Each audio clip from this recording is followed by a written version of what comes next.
Hi, I'm Harrison Keeley. Here's a quick look at today's top stories.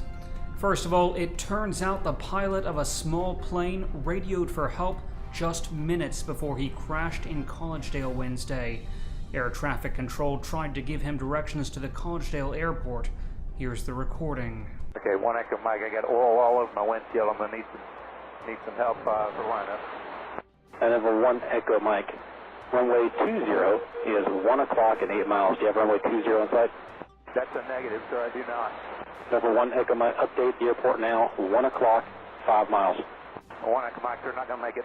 I can't see that either, sir. No, 1 Echo Mike, roger.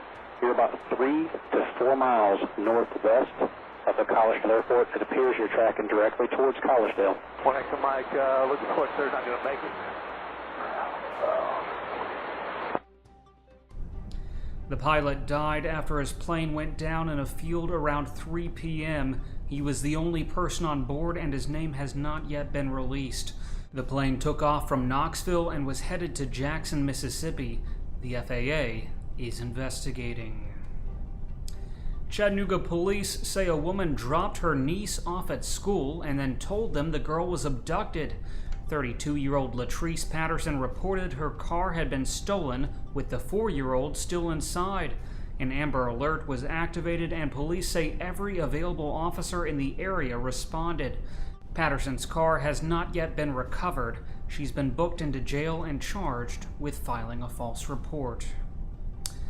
3 teachers at East Hamilton Middle High School are being honored for saving a student's life. 13-year-old Joel Irvin was playing basketball in the gym August 15th when he stumbled into the wall and collapsed into a seizure. His breathing and his heart stopped. 3 PE teachers, Holly Smith, Bailey Reeves, and Ryan Cooper, ran to his aid. Cooper and Smith began CPR, and Reeves shocked his heart with an AED. Irvin regained consciousness and was flown to Vanderbilt Hospital for emergency surgery. He needed a defibrillator implanted to regulate his heart. Doctors say Irvin wouldn't have survived if it wasn't for the teachers. Now East Hamilton plans to certify all of its teachers in CPR. The Hamilton County Commission has a new chairman. District 2 Commissioner Jim Fields has been elected for the top spot. He won out over District 3 Commissioner Marty Haynes and District 5 Commissioner Greg Beck. The decision came after 8 different votes. Chester Bankston was unanimously elected to be vice chairman. New Chancery Court Judge Pam Fleener collapsed in court during her first case on her first day. She interrupted an attorney and motioned that she had become uncomfortable. A few seconds later, she hit the floor. Court officials pulled her from the room, but she returned 10 minutes later and continued hearing cases. Fleener says she was just hot from wearing the robes. 2 teenagers have been charged with felonies after vandalism at Dade County High School. Someone recognized the students from surveillance footage. Now authorities say 18-year-old Timothy Ashley Sutton and 17-year-old Logan Blaine Haley have both confessed. Neither had a previous criminal record. If found guilty, each could serve more than 2 years in prison. A Tennessee elementary school principal has been charged with buying crack cocaine. Murfreesboro police arrested 58-year-old Donnie Johnson after officers reported seeing him buy the drugs on multiple occasions.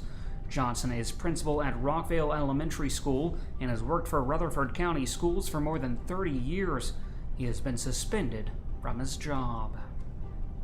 Finally, the CEO of Blood Assurance has joined the board of Erlanger Health System. Rick Youngblood was appointed by Hamilton County Mayor Jim Coppinger.